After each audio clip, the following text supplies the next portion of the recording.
I've never really been sold on tablets. I've used the Galaxy Tab S9 Ultra for a while, but it is just massively too big. And even my iPad is just sat unused in the drawer for well over a year. But after using the OnePlus Pad 3 for the last couple of weeks, I have fallen in love with this thing. And here are 5 reasons why I think this could be the perfect mid-range tablet. Even though I really like this, there's definitely some problems that I personally have with it, and I just want to get those ones out the way first. And maybe the biggest issue that I have with the Pad 3 is that there's no expandable storage, so you get 2 options of 256 or 512 gigs of storage, and once you pick it, you're stuck with that forever, and that just doesn't sit right with me on a tablet. This starts at $699, so its competition is the Galaxy Tab 10 FE, and that gives you the option to add a micro SD, and I just think that when it comes to tablets, they should always have an option for expandable storage, because you never know how much more you're going to want to use this in the future.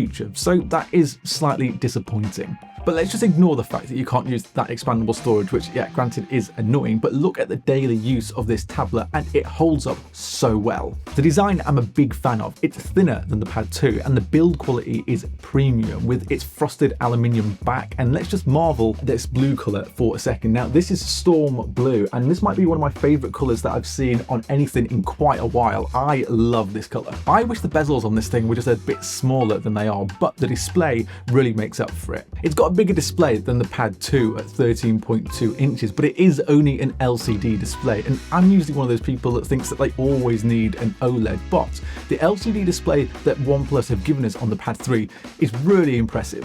It has Dolby Vision with HDR and 12-bit colors, which makes watching videos great.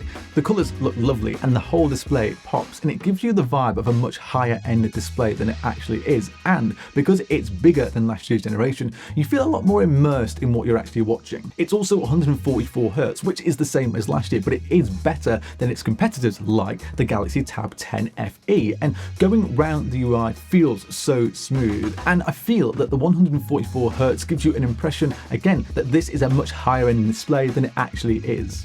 Its peak brightness is only 900 nits, so if you were to take this outside to the park or whatever to try and work on it and it's really bright sunlight, you actually are going to struggle to see this, but when you're indoors, there's no issue at all. The sound you get from this though is top notch. It sounds really good. There's 8 speakers, so 4 bass and 4 tweeters, and there's a cool feature here called Hollow Audio, which basically it is spatial audio, but it does work really well, and it gives you even more of that immersive watching experience. The sound itself feels pretty full, there's plenty of bass, and it doesn't sound too tinny, at least to my ears anyway.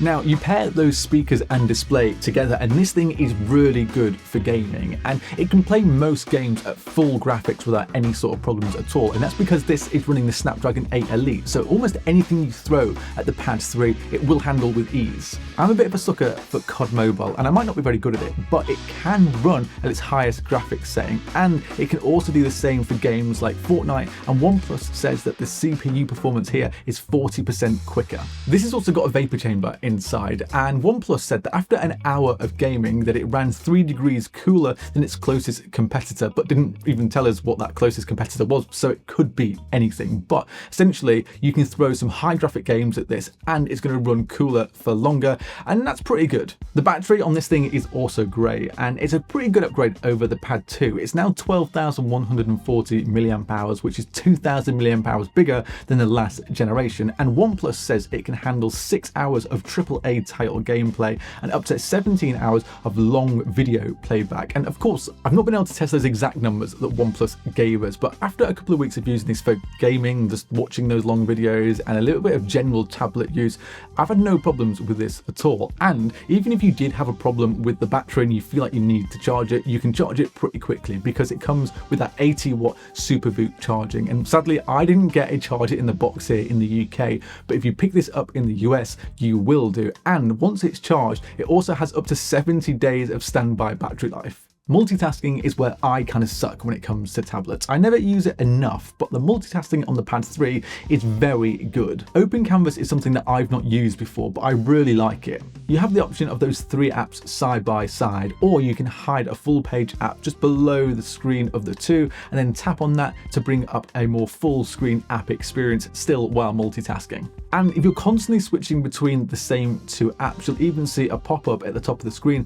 that will suggest a split screen view, which I think is pretty neat. Combine open canvas with the new Pad 3 keyboard and you've got yourself a bit of a productivity machine here, and I found it really easy, and the keyboard itself I really like. Now the keys on this have enough travel distance, so it feels really nice to type on, but there is one small issue maybe. I feel like that trackpad is a little bit too sensitive and I couldn't find anywhere in the settings to actually try and change this. And I found that the pogo pins on the back are quite difficult to attach the keyboard to if you're trying to do it. It's just a little bit too fiddly and I still haven't got the hang of it. But what is great is that back cover with the kickstand, because I feel like there is an infinite amount of angles you can use this with, and it's really nice when you're doing productivity tasks or when you're just sat watching films, because it hits every angle that you might need. What isn't great though is the fact that OnePlus have changed the pogo pins on the back of the Pad 3. So if you had a keyboard from the Pad 2 and you're upgrading to the Pad 3 and you can't use your Pad's 2 keyboard, you're going to have to buy a new one.